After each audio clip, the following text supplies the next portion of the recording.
Good evening, everyone. Can you guys hear me? Good evening. Yes. Yes, good evening. Great, great. Tonight, we're going to be discussing caregiver recruitment. We're going to be going over some different things that you want to think about, have in place, and do paperwork, documentation, stuff like that, that you want to have in place, screening, things like that. When it comes to recruiting caregivers, recruiting caregivers, it wasn't, I mean, it was always difficult, but it was never the way it is now. I don't want to put everything on COVID, but it just seems like ever since COVID, just things have been like really hard and really tight with people not working as much as they have to because of, different things. It's been really difficult to find great caregivers who want to work and who will stay with you. So, one second. We're going to talk a bit about that and the importance of, hold on.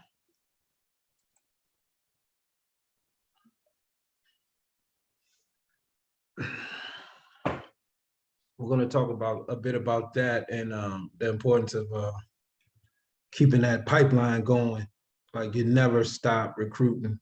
You just always building your database of potential caregivers. So if this is your first time, feel free to introduce yourself. Welcome to the group. Welcome to the cohort. Welcome to the training. We're excited to get to know you, work with you, spend some time with you, grow with you, help you grow your business. So introduce yourself. Tell us how you relate to the industry. If you were in the industry or you're new to the industry, do you have a background in home care or healthcare, whatever. So feel free, if this is your first time, to go ahead and introduce yourself. All right. My name is Adam. It's my first time here. I have some exposure to the industry. I work with somebody that has a home healthcare in the Boston area in Massachusetts. And for me, I'm looking for the possibility to, open an assisted living facility here in the DC area, or potentially, open a home healthcare somewhere in the country where it makes sense. So trying to kind of make up my mind based off the information that I have, on the industry. So happy to be here. Looking forward to learn from all of you guys and to get to know you. Great, thanks. Welcome. Thank you. So hi, I am Cassandra, and I own a home care agency located in Pennsylvania. The territory borders Philadelphia. I am in Montgomery County specifically, if there's anyone on here from Pennsylvania or familiar with the area.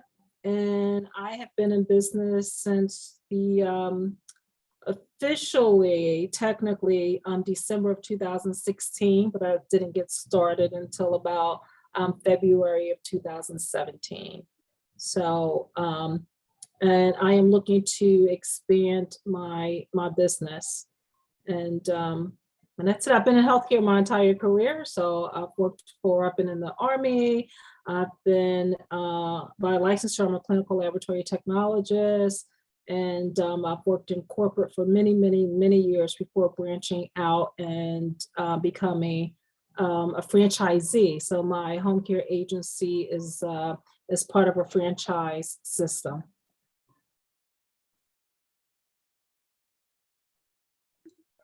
Awesome. Wow. Great to have you. And it'll be great to hear how that franchise system works out for you as well. Is there anyone else that would like to share before we get started?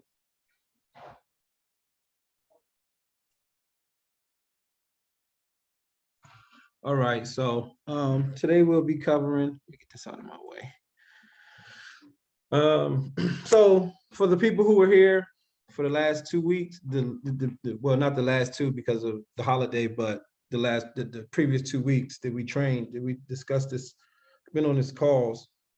Have you put anything in place? Are you already where you, based on the stuff we covered, have you already taken care of that stuff, or have you done anything? Like, tell me a little bit about where you're at currently, like, kind of like, tell me where you're at based on the last 3-4 weeks. Or if nothing much has changed, then I guess we could just move on. If you guys don't feel like you have anything, that you made any progress or had anything to do between the last 2 or 3 weeks. I'm Tamara. Hey, Tamara. Hi, Alan. I got the LLC. I got the EIN. I'm working on the business bank account, and I'm working with Fiverr for the logo. Awesome. Great. That's good stuff. That's good stuff. That is awesome. Yeah, that's a lot. And that's all I wanted to hear. Just some, just making sure we're using our time wisely. And that's kind of like, the environment I want to create here is where we feel like, okay, we don't want to show up with nothing, no matter what it is, even if we don't cover it in the training and you're further along, you're still more than welcome to tell us what you've been working on and how you've been making out with whatever you're working on. Because hopefully you're working on your business at some level at this point. So, Well, I think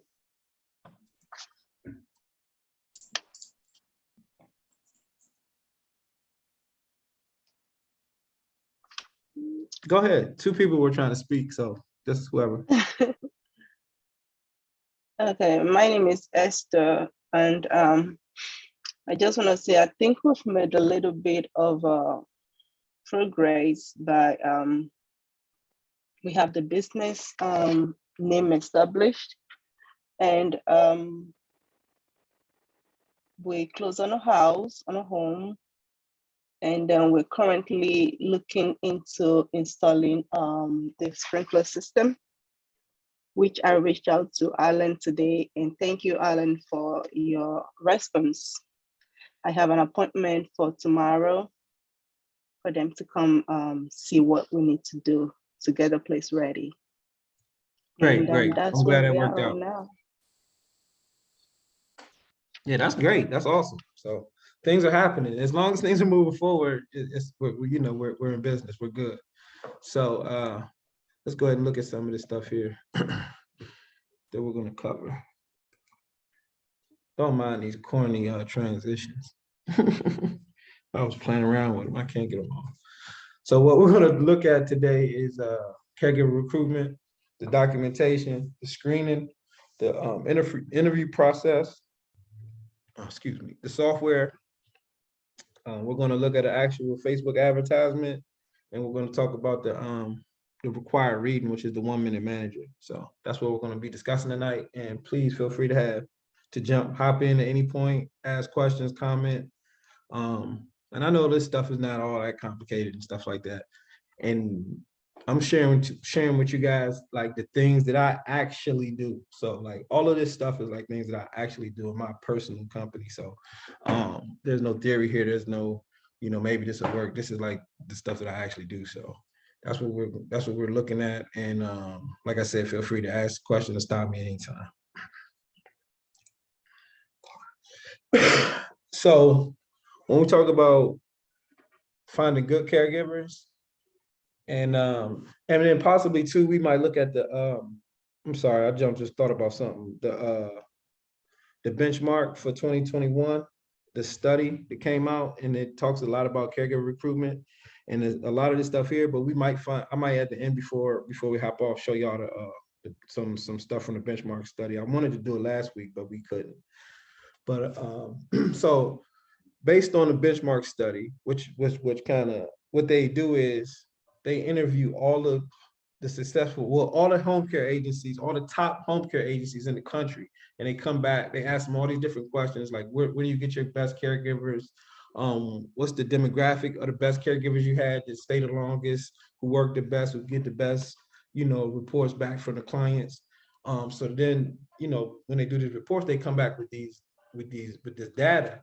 And the data has always been, for all the years since I've been paying attention to the study, is that it's Black women in their 40s who attend church and who possibly are single and live alone.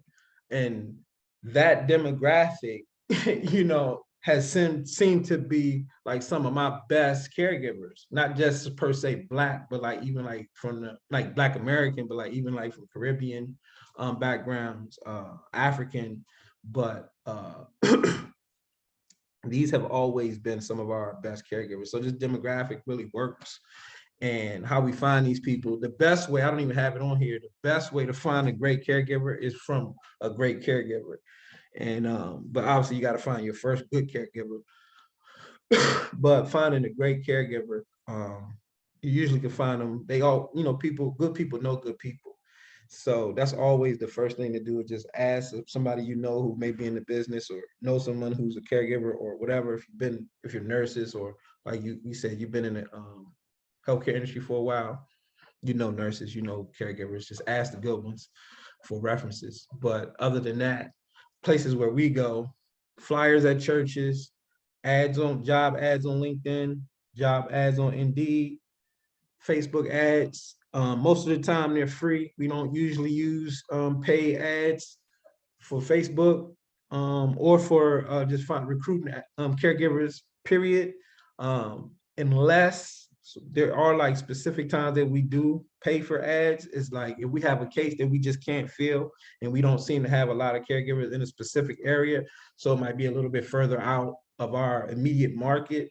So we might run some ads just to get some, some feedback, or we're marketing a new area and we're getting a response in a certain side of the community or a certain side of the county or a new city. Like what's going on for me now is that I'm getting a whole bunch of calls from a specific side of Maryland that I never received as much calls from ever. So I'm just kind of wondering, like, is it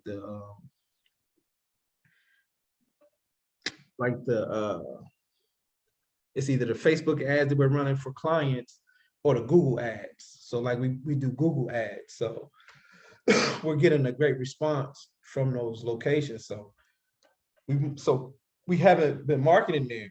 So we don't have a lot of caregivers there. So if I get a case there, I'm going to probably run some ads or just put some free ads in those specific areas, because you can put them basically down to the city when you start running these ads in these different online sites like LinkedIn, Indeed, and things like that. So if you're in a religious center, and I'm not just saying, like, I don't want to say boxed in and it's just churches, but just like religious centers in general. If you're involved with a church or, a spiritual center, a religious center in general, and you're, the pastor, feel free to just, talk to them, or you have access to somebody that can, kind of speak up to the community. Just say, hey, look, I have a home care service, and, we have some positions available, or we're building our staff up, and we're just looking for some caregivers to, work with us. And if you know anybody in the church, feel free to, give them a brochure, or business card, something like that. And then, if it's really cool, if they have a board, you can put a flyer on the message board, and that's always great. And then there's like a flip side to it. Just from that caregiver being there, you might end up still even getting calls for people looking for service through that way as well, just by the conversation itself. So churches are always a good place to look for caregivers. LinkedIn's pretty straightforward. You just post ads up there. First, you got to have a personal account, then create a business account, and then post ads on that business account. So it is like a 3 or 4 step process to get the job ads up on LinkedIn, and it's pretty much the same way as Facebook. But like Indeed, that's strictly just posting ads. So you go in as an employer, post ads for jobs and so on. So it's really straightforward stuff. I don't want to spend too much time on it. It's really easy. But I'm just telling you, like, these. So when I'm getting my most applicants from, is from Facebook right now. Yes. Alan, sorry, 1 second. Did you say for LinkedIn, like a separate business account from your own personal one? Yes. So you have to. So like if you have a when you set up your account, you put your name. But then it's like, Yeah. you have, so when you want to create a job, you have to set up a company. So then you set up another name. It's like a business, like on Facebook, you can have a personal account and a Facebook account, like a business account on Okay. Facebook. You can have a business Okay. account on LinkedIn alongside of your personal account. So from once you create that business account on LinkedIn, then your company then creates jobs and, from that company. So you're not like creating a job for your, for somebody to work for your profile. Okay, thank you. Yeah. And so what I was saying was the majority of our leads are coming in, our application, like our applicant leads are coming from Facebook right now.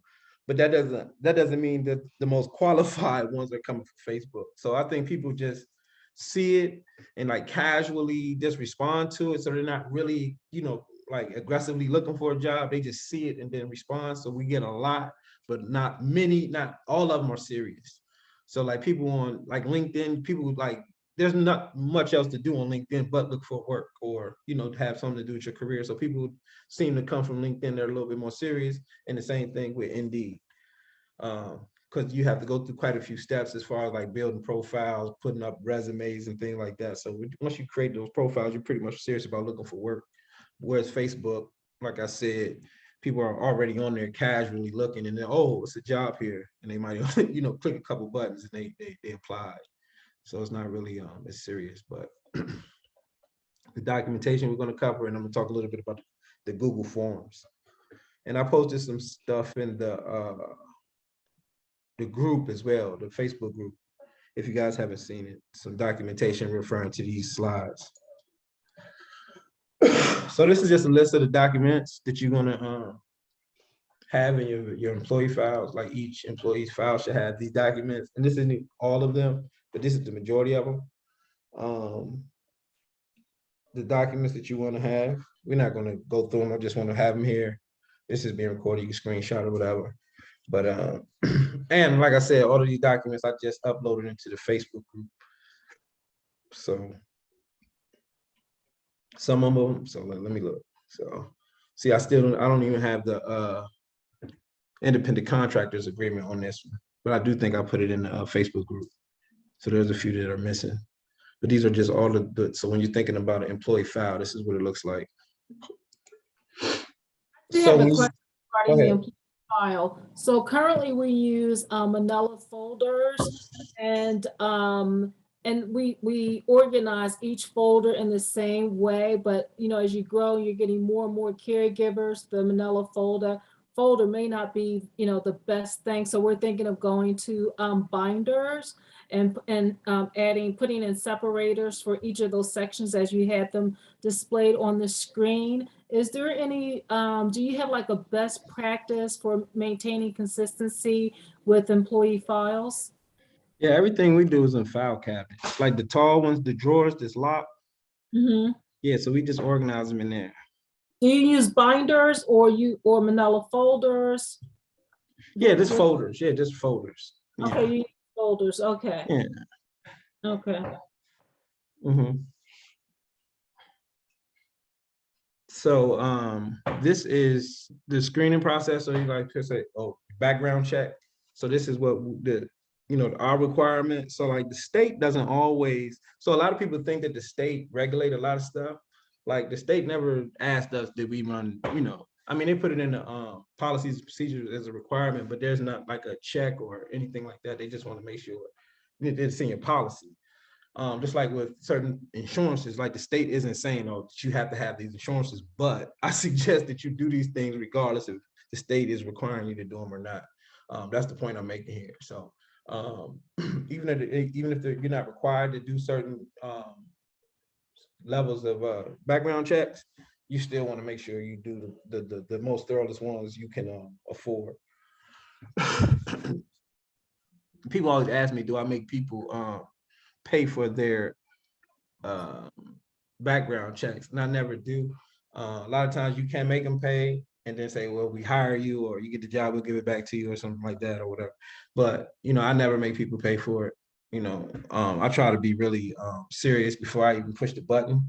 I just kind of look at their information first, making sure you know, that their documentation is clear, you know, their job history, their, you know, resumes and all that stuff before I, Mhm. you know, push the button, make sure that stuff is really clear before we push the button.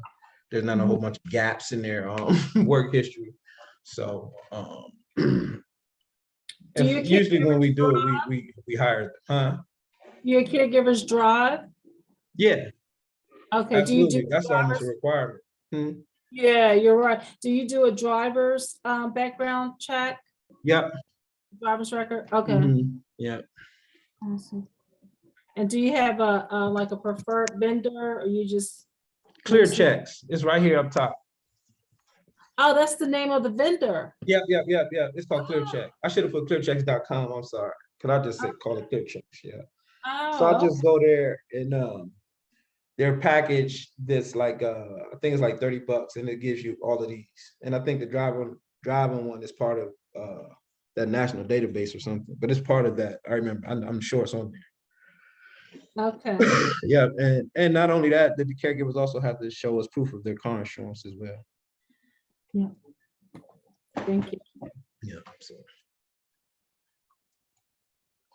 So this is a ad that we just got drew up on Fiverr, and this is how we run ads. This is like one of the ads, and that we just run on Facebook. This is real simple stuff. This is an actual ad. Give me 1 second. I have to get something to drink here.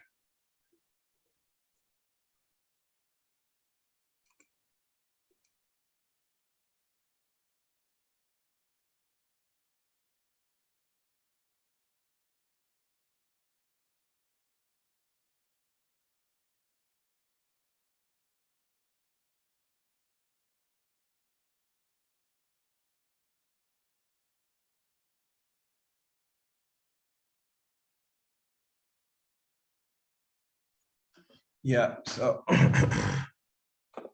and again, I was posting some of this stuff in the group. So because I knew once we go through the slide, you guys probably, man, where did that go? So I just put it in the group. That's the whole reason why we got the group, for things like that. We can share documents and stuff like that. So if you want any of this stuff or see any things that you need here, they're there. So the interview process, these are some of the things you want to think about. I'm not gonna read all of it, but we could just I'm gonna just kind of give a brief overview of what it looks like in my personal interview process. I think that the interview process that I feel it works the best. I guess I could share a little bit about how it was prior to COVID and how it is now. We try to do the best we can to keep it, you know, the way it was. Obviously, we can't do group interviews anymore. I used to really like group interviews because I can really, you know, we could really kill a lot of birds with one stone. So, and you can't do a group. I guess you can do a group Zoom interview. I just didn't think about that or even consider that at this point, but we still want to do, we still also try to keep multiple steps in place. And my personal thinking with the multiple steps is just to kind of weed out people who aren't serious. Because that's the number one thing when it comes to interviewing, hiring, just dealing with people, with these caregivers, period. It's just like weeding out the ones who aren't going to stick around, who aren't serious, or who just who might be just in a place in their life where they can't, you know, hold a job at that level or take it as serious as it needs to be taken, even though they feel like it's because it's not the highest paying job, it doesn't require the same level of commitment. So it's like weeding out that type of thinking or mindset. It's like the constant challenge. And then also finding the people that are, you know, excited about more than just, again, the money. You know, people really live for being caregivers who, you know, their life is just based around helping other people. And the longer I do this stuff, the more you start to realize that, you know, that's definitely a lifestyle and almost like a philosophy, caregiving.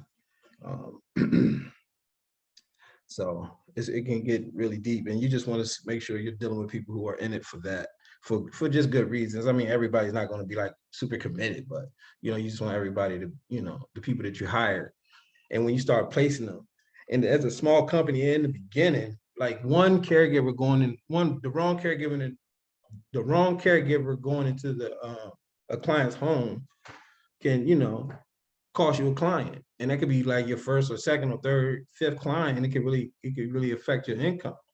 So it's like, the caregivers are the lifeblood of your company. So they have to be put together. You have to be, have great relationships with them. You have to have great communication with them. And it's just like any other relationship. You just got to have a lot of great communication. So that's just some of the things you want to think about as you're going through the interview process. Obviously, you're going to be reviewing the applications and all this stuff here. Again, these are just slides you can screenshot and see again.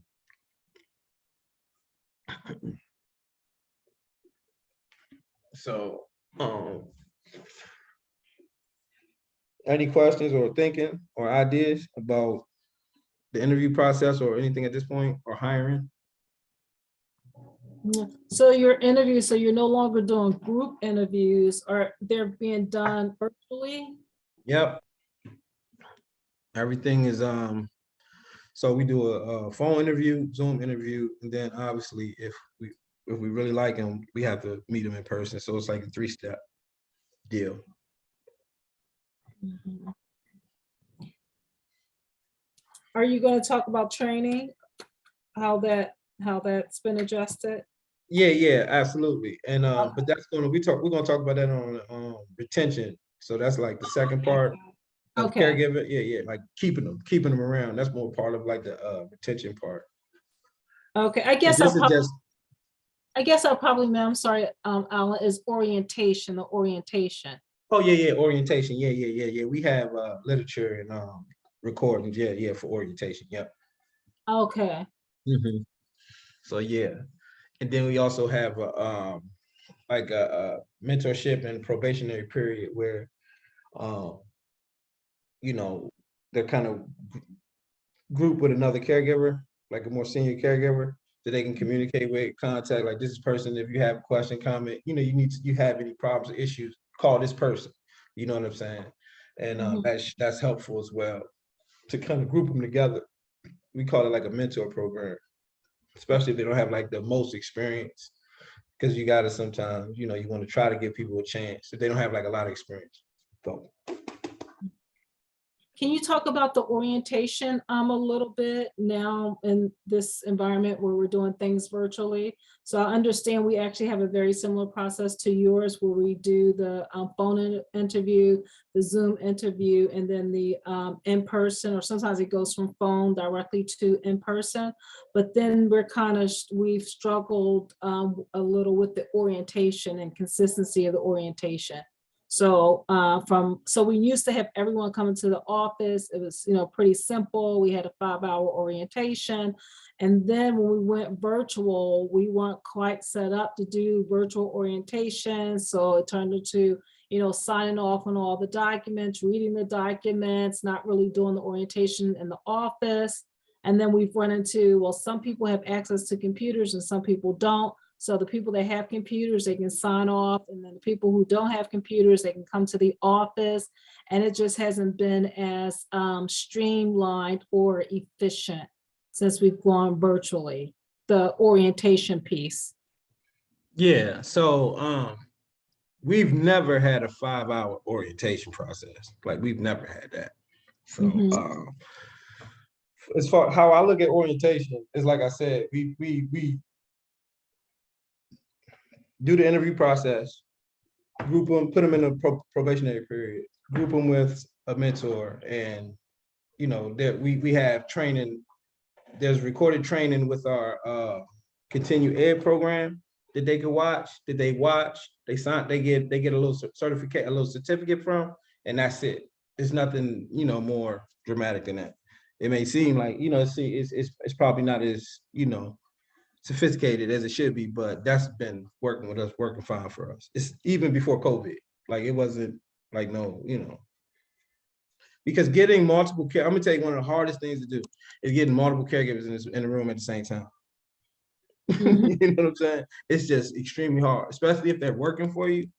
and Mhm. or they have other commitments and other jobs, it's like extremely hard to get multiple caregivers in the same room at the same time. So for us, so that's why we started doing the group interviews, because nobody was ever showing up. So we just scheduled multiple people to come at the same time just to get the interview. So Right, yeah. that's good, So actually. we never really had an orientation process where it's 5 hours here, then another day. You know, so it just never, you know, I never developed that. And you know, it probably cost me at some point, but I never, you know, you don't know what you don't know. Right. And I'm sorry if I didn't help you much in that aspect. So, yeah, I just realized like, man, you duck and dodge and that you don't know. You know what I'm saying? Oh yeah. So I never had that. Okay, no problem. Where are we here? And then sometimes it's like your state regs, you know, you have different state regs and different states sometimes require different things, so. Yeah, yep, and yep. And that's what we have so that's what I'm saying, like with the so we were on the Institute of Professional Care Education. There they got weird, they got bought or something. So now we're doing with Home Care Pulse has some training now. And they have the state requirements online. So you can get that, they can take the certification online, or you know, whatever the state requires right online, and they get a certification right there. And do So, you require that? Yes, we have. Do yeah, you require absolutely. that? Absolutely. Okay. And is And we that also part- offer extra training. Like once they're in there, because we had a program, they all have access to it. So they can take dementia training, anything that aren't required, they can take it. You know. So do you require them to take the basic training? Yeah, as part definitely. of the Like onboarding process? especially that's the basic stuff, all the basic stuff. And then, but also the important stuff like dementia thing, anything that has to do with dementia, Alzheimer's, they have to take that. You know, because that's our main base of clients, and it's like every family's dealing with that. So I need all the caregivers have to take that. Okay, and you have someone on your team that monitors? The software monitors it. All they have to do is log in, and it's being tracked, and we can see it. There's like a dashboard where we can see where everybody's clocking in. Yeah. Okay. Alan, excuse me, is that the home-based scheduling that you're speaking of, or No, what's that? that's different. See what we're talking, when she's asking about that stuff, that's more like the retention phase. This is just getting them in. Okay. Yeah. But What was that software? I'm sorry, what did you say that you used for the training? it's Home Care Pulse has a training. Home Care Pulse. Pulse, like take your Pulse, pulse? like you like the pulse of your arm, like the pulse on your arm, like your heartbeat or your pulse. Mm-hmm. Yeah, Home yeah, care, yeah. PULSC, okay. Yeah, there you go. But this here home base, this just scheduling software, and this is pretty cool and it's cheap. It's even free when you first get it. So like if this was around when I was, you know, first getting started, I use this for sure. Like they didn't even have this kind of stuff back then. But this is a really cool app for just like when you first getting started and you just got a few caregivers and you don't want to have to go pay for some big old software. You paying, you know, $200-300 a month, and you got one caregiver. You know what I mean? So it's like, you feel me? So it's like you want to start off small and grow with, you know, let your software grow with you. Kind of grow with your software grows with you, and this allows you to do that. So as you grow and need different aspects of the software, you can add it, like scheduling and payroll. Like you can add it as you need it. So it's a good, and it's cheap, and it's really user friendly. Even like, and that's the somebody had mentioned a second ago that some people don't even have access to computers, and to hear that in 2021, you think that's crazy, but you'll be surprised at the people who still don't have access to computers and like even mobile devices that can operate certain apps. You feel me? And it's like it can really affect you. But Homebase has a really great mobile friendly app that works on all level of phones. You know, you don't just have to have like a super phone to make it work. You know, some of the more basic phones that it worked on. So that's important when you start thinking about your caregivers and things like that, some of the devices they had. So this is just you know, they have other options, but I just feel like this is just the one that if it was me starting out, then I would use this one. So, and we're also using this as well, but we have all the features at this point. Well, we're moving all the way to everything to it now because I really like it. It's really easy to use. And if so, like one of the things that I have like that I'm really like a stickler on is like automation, systems, automation, and like delegation, and creating programs that I don't have to do the shit no more. I could create it, make it easy for you, put somebody in place, and I can step back. And that's how I kind of built my situation. I learned how to do the stuff, create a system and a program behind it, and then teach somebody on how to do it, and then I don't have to do it anymore. And that's kind of how I've been building everything that I've done. And so I'm really always looking for like user-friendly tools and things like that I can train people on if need be to do the things. And hold on, somebody left out. Get them done. So this is one of those things.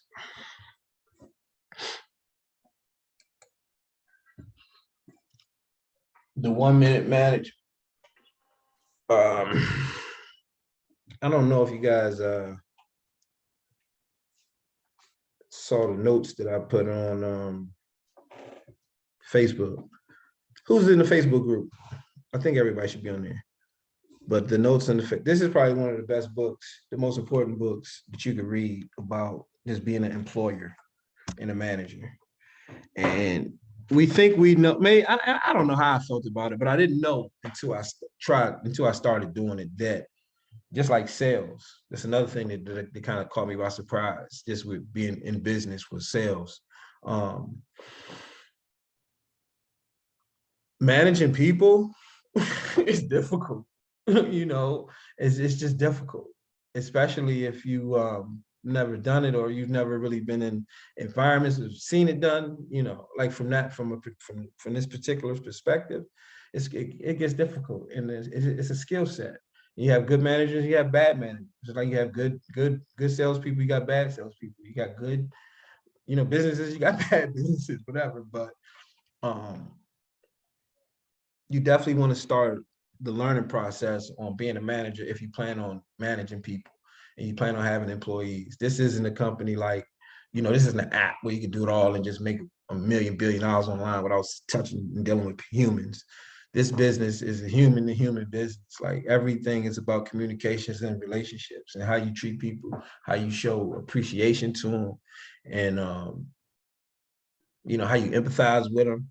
You got to remember, you got to kind of almost step in their shoes sometimes. I try not to get too, detached from their reality as far as like my caregivers are concerned. Is that they're not making they're not all making enough money. Just sometimes things happen and they might need a day off or 2 or 3 days off. So I have to adjust and not just jump to conclusions or just be so rigid and fire them. Just because I didn't really empathize in their situation. So you have to learn how to do that, and to see that and know that and recognize that sometimes that could be a hustle. And that's been the case too. I've been tricked, and they've stolen and things like that. So just being able to recognize, identify, and manage people is definitely a skill set. And this is one of the greatest tools. And it's like a really simple book to read, but it's like so profound. So I would definitely recommend reading it and taking notes and just thinking about it. But it's definitely the recommendation that I have for this week. I think we're gonna have time for the thing. I gotta just pull it up. Any questions or comments at this point? So just a comment, I really, really appreciate your recommendations on the books. You've recommended a number of books I've actually read that you don't even know about, but I'm glad that this is a part of the curriculum, because one, we get to hear a different voice, but you just learn so much. And these are things that you can do. Like I have Audible, So just a tip for so I like to like in the morning, just listen to the books. I do more listening of books than sitting down, reading the hard copies, just not enough hours in the day, but it's a good way to just kind of prepare my mind. And you can't teach a kid to ride a bike at a seminar. I thought that was really good. I got about an hour left on that book. And I'm really looking forward to, and I have the 1 minute manager teed up as my next one. So I really appreciate your recommendations with respect to books. Oh yeah, that book there, the can't teach a book A kid to ride a kid. bike that's the highest level of sales right there. That's the top. So I know he's loving that. Like, dude, Yes. he's a genius. But I have a question. I have a question for Cassandra. 1 minute, please. For the Audible, I'm sorry. Is there a way to get around paying the monthly fee about it, or is there like a free app to download? Or there's no way around the monthly fee? There's not any way that I am aware of. So you get free books, and so they do offer, some free books, but most of the ones that we like read and apply to us, you do pay for them. You can write it off as a business expense.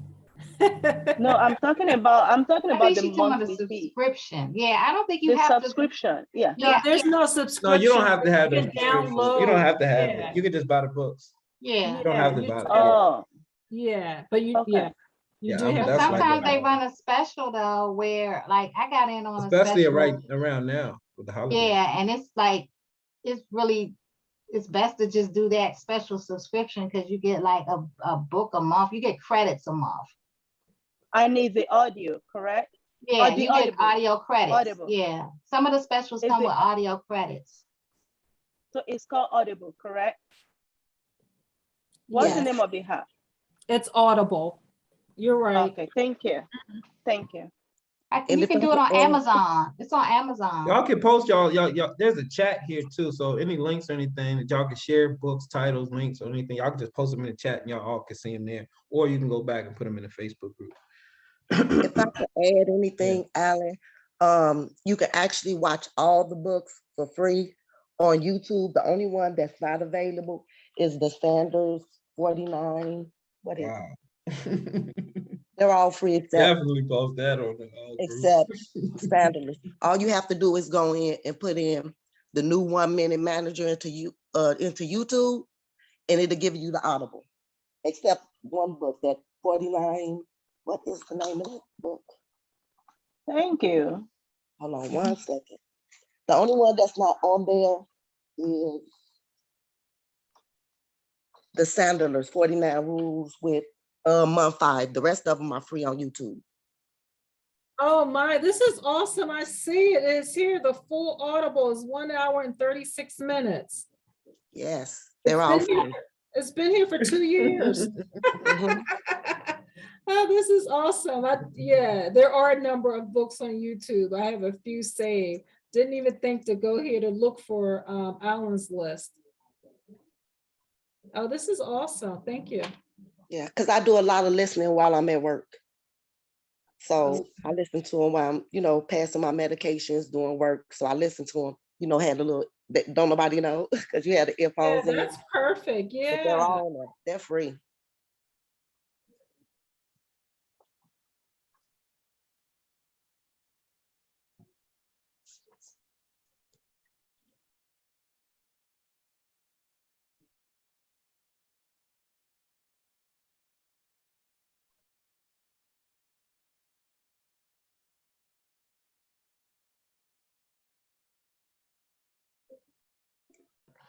So this is it. This is what I would suggest you, if just depending on where you are in your business, these are just some of the things I would suggest on having done or getting done. Pretty simple stuff. Setting up a home base account, reading a book, customize your documentation. All those documents that I posted, all those links are in the group and they're in the business in the box. So you already got them. Set Even up. I'm sorry, even the create flyer for local churches, that you have examples in there of that? Yeah, we got flyers in there. Yeah, in the business In in the the box. business in the box? Okay, thanks. Yeah, they kind of dated. You just can change the images. Oh, yeah. You can still like, yeah, just update. I Set just up your didn't see job ad. them. I Mhm. may have, I just didn't see them. I may not have gone that far though, so I'll Yeah, look again. it's in there. Just go. I think it's like a it's the I don't know which one it is, but it's in there. I'll look through it. Yeah, thank you. Set up your job ads like your Facebook jobs account. I mean your Facebook business account, and then create an ad. And you just the free ones. I'm not saying put the pay for nothing. This is all free. Just set up the free ones. For Indeed, give you a free account. Facebook, LinkedIn, and Indeed. Just do all the free accounts and post your free jobs. And it's just good for you. It is good for when people search your business, they see that you got stuff going on. You know, you don't want them to search your business and there's nothing in there on Google come up. So it's good to have all those profiles set up anyway. And then just figure out what employee screening program you're going to use, and then contact them and just get some pricing. I would use Clear Check. That's who we use. So we've been using them for years. So it's like 30 bucks a check. So some people, have the caregiver pay for it. I don't. I just don't feel like they can probably. I'm looking for a job. I'm not trying to pay for it. I've been looking for a job before, and if I had to pay $30 every time I had to put in the application, I wouldn't have made it. So. I know that's right. So I'm not. I'd be thinking about it like that. So. But that's it. If y'all don't have any questions, anything tonight, or if you think of something later, you can just call me, and I can help y'all individually. And I know we all in different places, so anyway, too, just call everybody. Just give me a call. Just shoot me a text and say, "Hey, call me. You gonna call me on this day?" Let's all just call me individually. Not if you need to or not. I just want to talk to everybody at least once a week individually. All right. Yeah. That is really awesome. All right. Okay. Cool. All right. So y'all have a good week, and hopefully don't be shy. Hopefully y'all feel a little more confident. Hopefully you get some stuff done and say, hey, look, I did this. It may seem simple, but it's the simple thing. It's a whole lot of simple things that add up to one great thing. So don't minimize your progress, how simple it is. Because sometimes it's hard to just even sit down and get little stuff done. It's sometimes hard for me to carve out like a new 30 minutes. So like if I have to do something new, it's like almost impossible to carve out a new 30 minutes in my day. So I understand how hard it can be to get this stuff done, and applaud yourself, if every step of the way, and enjoy the process too, because you're going to be learning stuff, meeting people anyway. So it's a fun process. So, but I'm gonna hop off of here, and again, just give me a call, shoot me a text so we can get a good time, and then we'll, set up a call between now and next Thursday. Thank Right. you. Good Thank night, you. everyone. And the Good recording night, to be in the group. everybody. This recording to be in the group. All right, everybody. Good night. Bye. Bye. Thanks.